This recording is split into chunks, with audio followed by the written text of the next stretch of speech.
Was this week 9 today that we started? Yeah, Steelers week Titans. 9. Week 9 is kicked off. Yes. Week 9 is kicked off, so 8 games are in the books. If you're in a dynasty league by now, you know if you're in it to win it, competing, contending, or if you got to rebuild, right? Now, if you were, you know, going into the season tanking, then your team sucks, and you know what your fate is. Good for you. And then if your team is in a good spot to win, best of luck for the rest of the season. Hope you win your league. But what if you're one of those guys who, you kind of went all out a little bit. You have an older roster. Maybe guys like maybe like a Deontay Johnson, for example, or maybe I don't know, some older guys like Nick Chubb who got hurt. Right? You got guys like that, and it just totally fell apart. It's not working for you. You're kind of stuck in the middle. You don't really know what to do, but you have to rebuild it, right? Well, I have a great example that came to fruition, kind of like the culmination last night.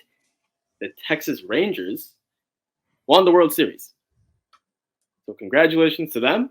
It was very unexpected, but they were able to do it. And the very impressive thing about it was, Couch, 2 years ago, they lost 100 games in their season.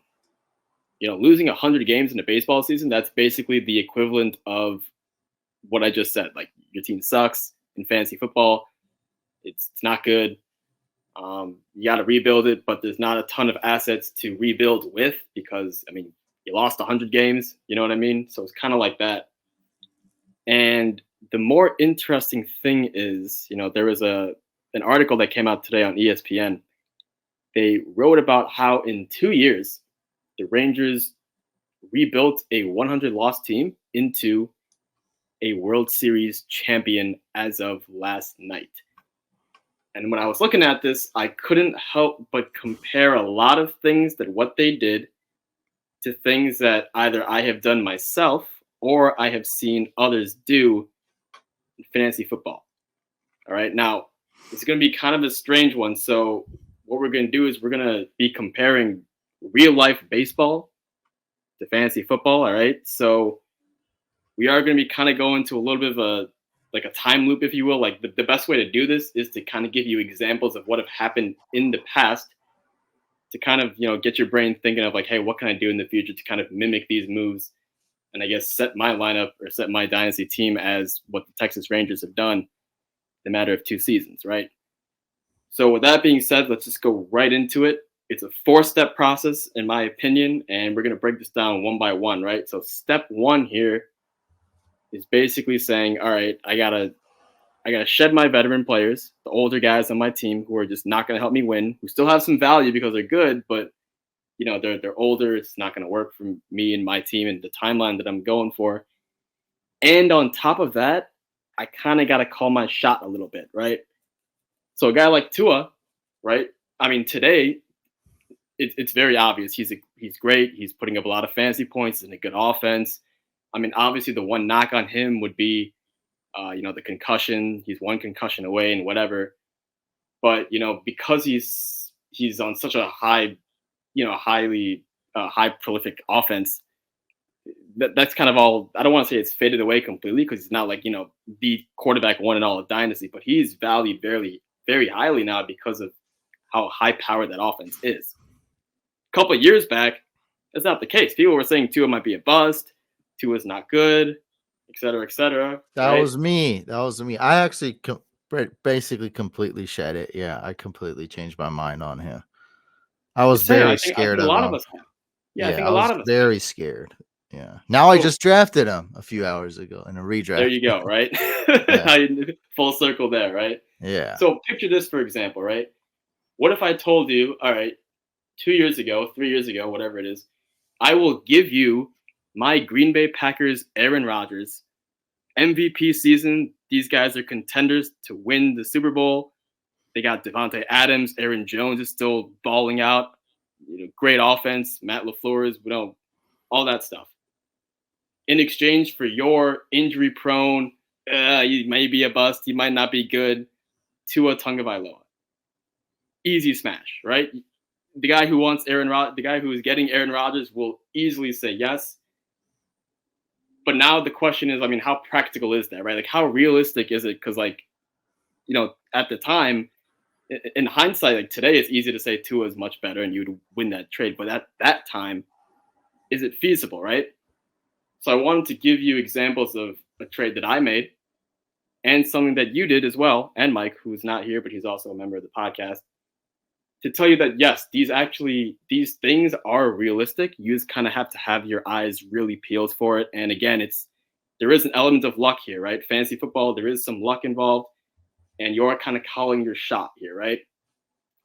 So what I did in one of my leagues, right after Travis Etienne got his Liz Frank injury, I believed in the talent so much. I was calling my shot on Travis Etienne so much that I said, you know what? Let me buy him now on that discount. Everyone's panicking. No one's ever seen him in the NFL, so they don't know how good or how bad he could be. And the only thing that they do know is that, oh, this Urban Meyer, it's a totally dysfunctional Jaguars team. He's out for the season with a Liz Frank injury. He's a round 1 RB, which is like, round 1, that's a reach, that's not good, all that type of stuff. And then people were also saying Najee Harris is better than Etienne. So I'm thinking I'm using all of that to my advantage. And I acquired Travis Etienne for very cheap, maybe like a week or so after that season-ending Liz Frank injury. Okay. You're lucky Urban Meyer was that bad, though, because if he was just like Sure. Ron Rivera bad, he could still. Sure, but that's part of it, man. Luck is part of the game, right? Of course. I'm just being funny. I'm just being funny that you got lucky that Urban Meyer was literally like the worst coach ever in NFL history. To where crazy, right? the owner was trying to keep him, but had to fire him mid-season because he was like unhinged. He was out of control, dude. Yeah, he's like a rebellious teenager, like getting arrested every day, getting expelled. Like he was really that nuts to where the owner had no choice but to fire him the next day. If he was not as bad, if he was just like below average, I mean, he could still be the coach till this day, and that would kind of screw the whole team and ETN. But luckily he got out of there super fast. Yeah, for sure. I mean that's one. Yeah, that's one thing I did not think about, how badly Urban Meyer affected that team. But hey, glad I have him, and obviously he's in my opinion he's one of those guys I definitely called my shot on, and it worked. A guy you called your shot on, and Mike as well, would be Jalen Hurts. Now, I wasn't that bullish on him, just to be honest. This was all Mike. Me, this is all Mike. Okay. I mean, I did it, but I'm not gonna boast this. So Mike was like, I think he'll be good, and he made some bold moves. He made some really he bold said moves. Great. Yeah, he made bold moves like he did. Me, I was just like, oh god, this draft is so hard, and Jalen Hurts is falling. Like, I'm gonna draft it. I was like, it's too much value, fair enough. And I need a quarterback. Now what Mike did was Dak Prescott was on the board, and it was like the dumbest move ever. He didn't draft Dak, and he drafted Jalen Hurts, and like we talked to like 20 people, and they all said like that was way too bold. That was way too crazy. Like, don't ever do that. And that ended up really working out, though. Yeah. And this is kind of what I want to say here. Well, like that worked out. And if you look at the left side of this graphic here, at the time when the Texas Rangers, they have Lance Lynn versus Dane Dunning. I mean, Dane Dunning's it's kind of like the Aaron Rodgers versus Tua thing that I gave you, right? It's I mean, sure, one of them a little younger, but talent-wise, Lance Lynn is just way better. As far as the Jonah Heim, Elvis Andrews thing, that's really just shedding an older player, getting a prospect like Travis Etienne, getting a younger guy. But Jalen Hurts is really a really good comparison to one of the star players and one of the most impactful players for the Rangers on their run, which was Adolis Garcia. Now, Couch, in baseball, you can trade cash to another team in exchange for a player. And that's really the equivalent of saying that this guy is like an absolute throw-in, like he's a nothing guy. And that's kind of what Jalen Hurts was for a little bit. Like, again, super flex leagues, yes, like you were saying, need a quarterback. So yes, the position is going to have, some value just on its own. But Jalen Hurts, the actual quarterback, very much disrespected. Everyone was saying Dak Prescott over. Everyone was saying a lot of quarterbacks over him. And he has basically become pretty much as impactful as Adolis Garcia was for the Rangers. So that's the types of moves in your step one that it takes. It takes shedding those veterans, calling your shot. And again, another thing that I want to mention is that, while the Rangers do have 3 guys that they did this for, a baseball team, a baseball roster is much larger than your fantasy football team, right? So you don't have to find Tua and Travis Etienne and Jalen Hurts. You can just find like 1 or 2 of these guys. But that's really, kind of how they kickstarted their 2-year rebuild from going to 100 losses to World Series champions. Let's go to the next step here. And that is building up a farm system, they call it in baseball, which is the same thing as just having a bunch of young players, like a rookie system, like a taxi squad almost. Like a taxi squad. Sure, yeah. Not necessarily, but yeah, kind of. Yeah, kind of similar. But then you also gotta believe in it a little bit, right? This guy was on my taxi squad. Oh yeah, for sure. Now, I made a dumb one though. I drafted this other running back from the Cowboys when I could have drafted Pollard. So I could have had all these guys probably. Ooh. But at least I got 1 out of 3. Yeah, I forgot. I don't even remember his name. It was some bum. Bo Scarif, like Bo Scarif. I think I combined him with a fictional character just now, but it was like, yeah, Bo, I don't know, some guy. He got cut. He didn't even make the team. I could have took. Oh boy, Tony Pollard. Yeah. Anyway, yeah, but I did at least get Ramondre, and he was on my taxi squad the first year. Yeah, well, so when we look at Ramondre Stevenson, what did that cost you? It didn't cost you a first round pick. I think it may have cost you like a second or a third, something like that. Mid third rookie pick. It was. There was nobody. A kicker, Evan McPherson, went before him. Evan McPherson. Yeah, so there you go. So that's very similar to who the Rangers have in their farm system, who's now a young player for their team. I see the comment. We got a Cowboys fan, Bo Scarborough.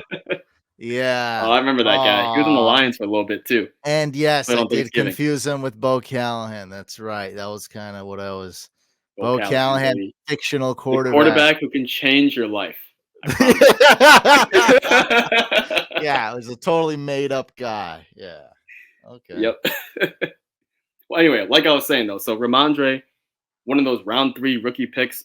By now, a lot of people know that that's a really good value for that type of production. Kind of similar to what the Rangers picked in Evan Marshall. He's a young guy on their team. Didn't have the biggest impact for the World Series, but I mean, he's definitely a good player. Has a bright future ahead of him as well. Kind of similar to what Ramondre brought you, right? Like he wasn't like a top guy by any stretch of the imagination, but he was still very good. A couple of years ago, maybe last year, whatever, definitely would have been in that kind of league winner type thing, probably on a roster that had a lot of success, at least in the last couple of seasons, because he was doing well, right? Chris Olave. That's probably who you're going to end up. So again, if you're tanking, you're going to have a good pick, right? Now, when the Rangers were tanking, they had a good pick, but they did not have the best pick. So essentially, they were not rewarded for sucking by getting Bijan Robinson or Caleb Williams. Instead, they got Chris Olave, who's pretty good. They got their version of that. He's a third baseman, 8th overall pick. So, it's kind of similar to NFL drafting where there's like 30 teams. So 8th overall is definitely a premium type asset. So Chris Olave was also in that similar, I think he went 10th overall in the NFL draft, something like that. So, he's kind of in that similar thing where it's like, he's not a great player today. He's not, a top 3 receiver in this league, Chris Olave, but he's definitely good right now. He's young. We expect him to get better, and he certainly has the upside to one day become great. Okay? That's one of the guys that the Rangers had in their farm system. We talked about Evan Marshall, who's kind of like a value play, like Ramondre Stevenson. But I also want to talk about Leody Taveras, who not as talented as the other guys, okay? But this is a guy who the Rangers had for a long time, and he finally kind of figured it out and made an impact for them in the playoffs. And that's similar to Tony Pollard. I'm not talking about the guys who drafted Tony Pollard in a startup once he was the guy, or who traded for him on their dynasty rosters once Zeke was no good. I'm talking to those guys who had Tony Pollard on their rosters as the handcuff.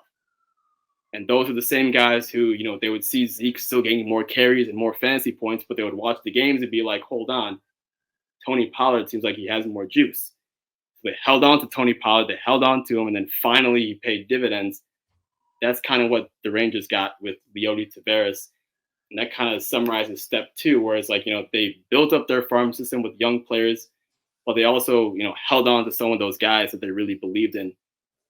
Similar to how Tony Pollard would be a guy that, you would hold on to, and then one day maybe he could flourish. And just a note on me missing out on Tony Pollard, and I've made this mistake. If you guys ever see a running back that looks like Christian McCaffrey, super fast, juking everybody, can return. Alvin Kamara, amazing receiver, juking everybody, can return. Tony Pollard, super athletic, super fast, can return.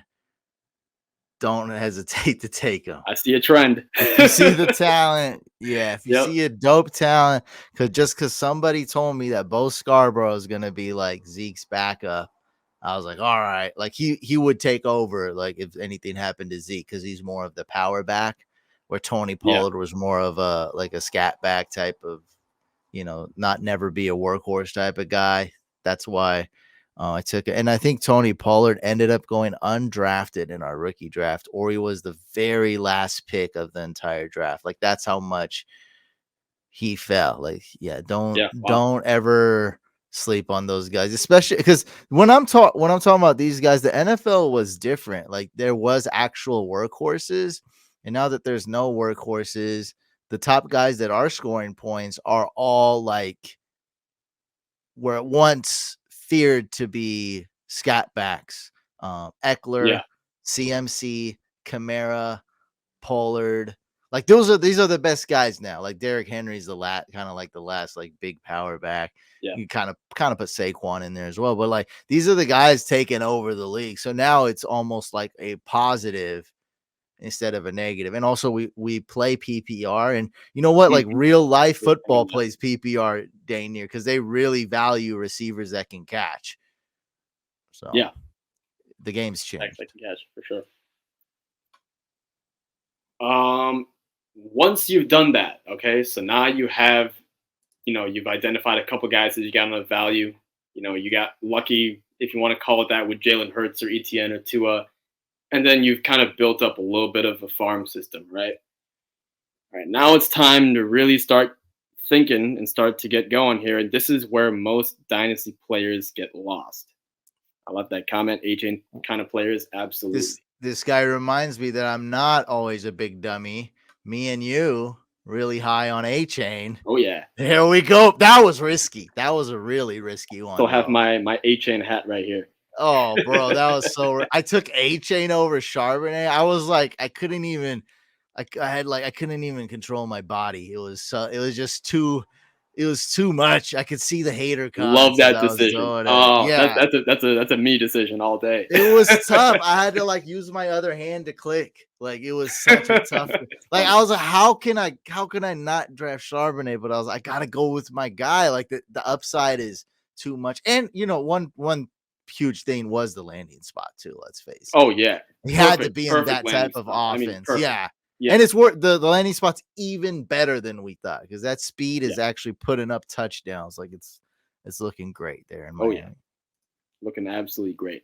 So here's the thing that managers struggle with, right? And I'm guilty of this too. And Couch, I think you may have become guilty about this a little bit, not too much, but just a little bit in the Empire League. Is that sometimes, we're starting to build our team. We got young players. We got that good value pick, Jalen Hurts or whatever. And then we still hold on to these picks. And we still try to build it young and build it young and build it young. And that's great.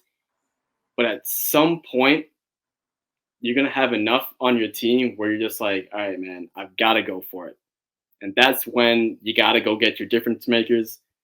What did the Rangers do? They went out in free agency and they paid up for Corey Seager and Marcus Semien. These guys are two of the top 10 to 15 players in all of baseball. I think Corey Seager could make an argument for being the absolute best player in all of baseball, and that's very similar to how Christian McCaffrey is for fantasy football. Like, he's just the absolute number one scoring player, regardless of fantasy format, pretty much. So go out and get one of those types of guys, right? Go out and get a guy like Stephon Diggs or Cooper Kupp. And why am I listing these types of players, Couch? Because these are players that are similar to what the Rangers got, that these guys are proven stars. They have a lot of production already, but they're also expected to produce for at least a couple more seasons after, right? So Corey Seager and Semien for the Rangers, yes, they're proven veterans. They've been in the league for a while. They're very good. They're already superstars. They paid up and got those superstars. But it's not like their careers are about to end. They have a couple more years for sure of life left. There's a little bit of a window that they have with those two players. And that's kind of what you're getting with, if you trade for a guy like McCaffrey or Stephon Diggs or even Cooper Kupp, you'll get at least more than one season. Might not be 5, but you'll definitely get a couple good elite seasons. And that's really what kind of prevents a lot of players in their rebuild, right? They don't really know when to do it, or they're scared to do it, or they want to just continue building young. So at some point, you're going to have to figure out and say, like, all right, I have enough, quote unquote, homegrown players that I picked with my own draft picks that are good. Now it's time that I got to start getting some proven playmakers that I know for a fact can win me my league this season, right? So that's the one step that you have to do. And Couch, if you remember in the very beginning of this podcast, I told you that the Texas Rangers spent 2 years going from 100 losses to a World Series championship last night. This up to step 3 is what they did in year 1. They did step 1, 2, and 3 in one off season. And it didn't really work out, but it was really close. It didn't work, but it was really close. And that's when they went on to step 4, which the one thing that roster was missing, and any baseball fan would tell you this, they had the hitting. The batting order, the lineup, the hitting was really good, but the pitching was just not it. So what did they do? They attacked pitching in free agency. They signed 3 guys who were really impactful, including Nate Eovaldi, who was, honestly, he could have been the MVP. Corey Seager ended up being the MVP, but could have been Nate Eovaldi easily. He was really good in the playoffs. And that's kind of the equivalent of getting guys like a Derrick Henry if you need a running back. Let's say you have all of your you have like a Jamar Chase that you picked in your draft. You have like a Garrett Wilson or like a Chris Olave. You have like a bunch of guys like that, and now you just need like that running back. Okay, go get a guy like Derrick Henry, who, again, he's older, so he's not going to cost you a ton. Maybe instead you need a receiver. You have your running backs like Breece Hall and ETN. Go get a guy like Keenan Allen, DeAndre Hopkins, Tyler Lockett. For quarterbacks, super flex, maybe guys like Sam Howell, or even who is the guy that the Vikings just traded for? He's been doing well in the Cardinals. Josh Dobbs. Yeah, Josh Dobbs. Those are guys that you can just like low cost, but they'll kind of just fill your needs that you need on the roster right now.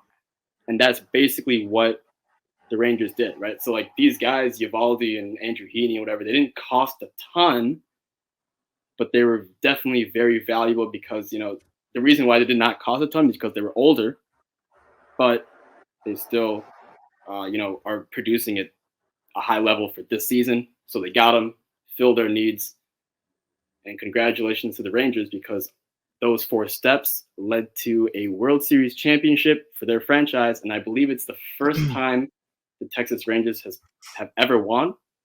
So congratulations to them.